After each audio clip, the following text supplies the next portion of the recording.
شروع اللہ کے نام سے جو بڑا مہربان نہایت رحم کرنے والا ہے۔ ارض مقدسہ جسے انبیاء کرام کا مدفن ہونے کا شرف حاصل ہے، جس کے ارد گرد برکت ہی برکت کا نزول ہے، جہاں سے پیغمبر آخر الزماں حضرت محمد صلی اللہ علیہ وآلہ وسلم روح القدس کے ہمراہ سفر معراج پر گئے، جس دھرتی پر سید الثقلین صلی اللہ علیہ وآلہ وسلم نے نبیوں کی امامت کرا کے امام الانبیاء کا لقب پایا۔ جی ہاں، وہی پرعظمت اور شوکت زیتون کے درختوں سے آراستہ و پیراستہ سرسبز و شاداب بقائے ارض جہاں نشان قبلہ اول کی صورت میں موجود ہے، جس کے فاتح اول فاروق اعظم رضی اللہ تعالیٰ عنہ تھے، جس کے در و دیوار نے ایوبی کی تکبیر سنی، جہاں خیر کا نور پھیلانے والوں اور شر کی تاریکی میں اضافہ کرنے والوں کے درمیان آخری مگر عظیم معرکہ برپا ہونے کا میدان سج چکا ہے۔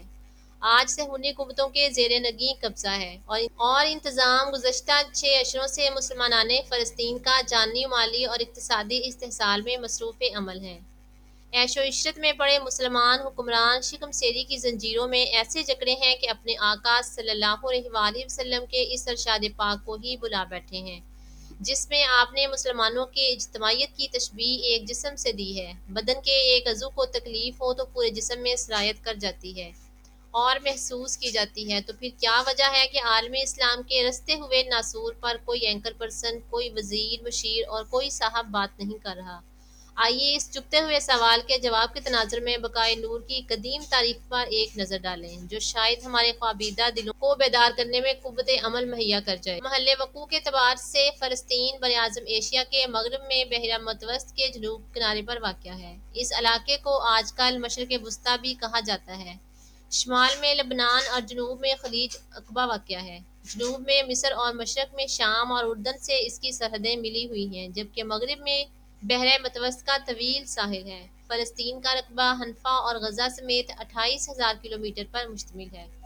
فلسطین کے جغرافیائی علاقوں میں فلسطین کا طویل ساحل جو ناخورا سے لے کر رفح تک میں پھیلا ہوا ہے سر فہرست ہے، جس کا عرض 19 سے 18 کلومیٹر تک کا ہے۔ اس ساحل کے شہروں میں تل کرم، خان یونس، رملہ، یفا اور غزہ۔ اسرائیل نے اپنا دارالحکومت بھی یافا کے شمال میں بنایا ہے، جبکہ پہاڑی سلسلوں میں نابلس، خرم خلیل اور قدوس کے پہاڑی سلسلے مشہور۔ واضح رہے کہ خلیل پہاڑ کے دامن میں خلیل شہر آباد ہے، جس کے بارے میں کہا جاتا ہے کہ حضرت ابراہیم علیہ السلام یہاں مدفون۔ اس کے علاوہ قدس کے پہاڑوں میں سب سے اونچا پہاڑ جبل طور ہے، جس میں بیت المقدس کا علاقہ واقع ہے۔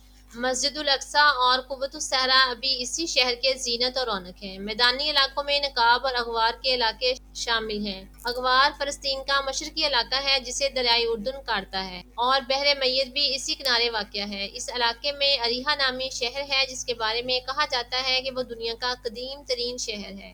قدیم زمانے میں یہ سرزمین ارض کنعان کے نام سے پہچانی جاتی تھی، کیونکہ کنعانیوں نے 2500 قبل از مسیح میں جزیرۃ العرب سے ہجرت کر کے اس علاقے میں سکونت اختیار کی تھی۔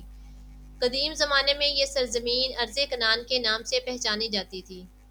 1200 سال قبل از مسیح میں ارض کنعان پر حملہ کیا اور غزہ اور آفاق کے درمیان ساحلی علاقے میں قیام کیا۔ کنعانیوں اور کریتی قبائل کے ادغام سے اس پورے علاقے کے لیے فلسطین کا نام استعمال ہونے لگا۔ تقریباً 300 سال قبل از مسیح میں بنی اسرائیل حضرت موسیٰ علیہ السلام کے ساتھ مصر سے نکلے اور شام کے راستے سے ہوتے ہوئے سرزمین قدس کی جانب چل پڑے۔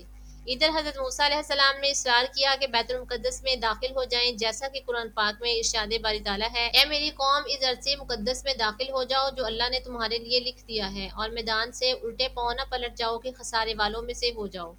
لیکن بنی اسرائیل نے موسیٰ علیہ السلام کی نافرمانی کی، کیونکہ وہ لوگ عمالقہ سے الجھنا اور جنگ نہیں کرنا چاہتے تھے، جو کہ اس سرزمین پر رہتے تھے، لہٰذا انہوں نے موسیٰ علیہ السلام اور ہارون علیہ السلام سے کہا، جیسا کہ قرآن پاک میں ارشاد باری تعالیٰ ہے، ان لوگوں نے کہا کہ موسیٰ علیہ السلام ہم ہرگز وہاں داخل نہ ہوں گے جب تک وہ لوگ وہاں ہیں، اور آپ اپنے پروردگار کے ساتھ جا کر جنگ کیجیے، ہم یہیں بیٹھے ہوئے ہیں۔ اس نافرمانی کی وجہ سے 40 سال تک ان لوگوں پر اس شہر میں داخلہ حرام قرار دیا گیا۔ ارشاد ہوتا ہے، اب ان پر 40 سال حرام کر دیے گئے ہیں، یہ زمین میں چکر لگاتے رہیں گے، لہٰذا تم ان قوم پر افسوس نہ کرو۔ یکے بعد دیگرے موسیٰ علیہ السلام اور ہارون علیہ السلام نے اس دنیا فانی سے کوچ کیا، اور ان کی قوم 30 سال تک میدان طیہ میں اس دوران میں پرانی نسل کا خاتمہ ہو گیا اور نئی نسل وجود میں آ گئی، جس کی سربراہ یوشع بن نون علیہ السلام کے ہاتھ میں تھی۔ انہوں نے نئی نسل کو بیت المقدس میں داخل ہونے پر اکسایا۔ مقدس سرزمین میں داخل ہوتے وقت اریحا کے مقام پر عمالقہ کے ساتھ ان کی جھڑپ ہوئی اور ان کو شکست دینے کے بعد وہ لوگ بیت المقدس میں داخل ہو گئے۔ یوشع بن نون علیہ السلام کی وفات کے بعد حضرت طالوت اور ان کے بعد داؤد علیہ السلام نے 30 سال تک ان کی سربراہی کی اور ان کے بعد سلیمان علیہ السلام بادشاہ مقرر ہو گئے۔ حضرت سلیمان علیہ السلام کے بعد فلسطین دو حصوں میں تقسیم ہو گیا، جنوب میں یہودا جس کا دارالخلافہ یروشلم تھا، شمال میں اسرائیل جس کا مرکز شکیم تھا۔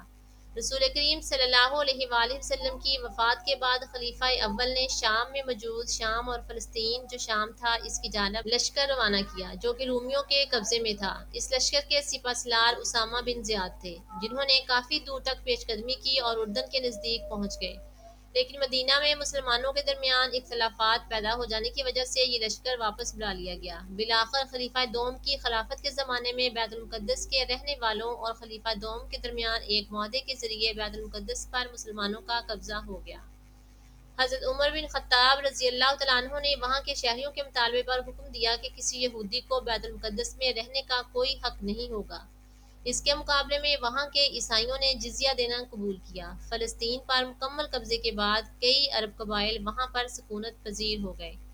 غیر عرب لوگ بتدریج عرب قبائل میں زامچی عرصے کے بعد یہ خطہ مکمل طور پر ایک عرب علاقے میں تبدیل رومیوں کے زمانے میں فلسطین دمشق کے تابع ہوا۔ اس زمانے کے باقی ماندہ تعمیراتی آثار میں سے ایک قبۃ الصخرہ ہے جسے عبد المالک بن مروان کے حکم پر 80 ہجری میں تعمیر کیا گیا۔ عباسی دور میں فلسطین عراق حکومت کے ماتحت رہا اور بنو عباس اور بنو امیہ کے درمیان ایک جنگ بھی اسی علاقے میں لڑی گئی جس میں عباسیوں کو فتح حاصل ہوئی۔ فاطمیوں کی خلافت کے دوران یہ علاقہ مصر کا حصہ بنا، اگرچہ سلجوقی حکومت کا دائرہ ایشیا برصغیر شام اور فلسطین تک پھیل گیا تھا اور قدس پر اس کا قبضہ بھی رہا، لیکن کچھ ہی دیر تک یہ ملک مصری سلطنت کا حصہ تھا۔ 1518 میں جب عثمانی ترکوں نے مصر پر قبضہ کیا تو فلسطین بھی عثمانی سلطنت میں شامل ہو گیا اور تقریباً 400 سال تک یہ علاقہ عثمانی سلطنت کا ایک غیر اہم حصہ شمار ہوتا رہا۔ 18ویں صدی عیسوی کے آخر میں نپولین نے اس علاقے پر حملہ کیا، بتدریج فلسطین پر سے عثمانی کنٹرول کم ہوتا چلا گیا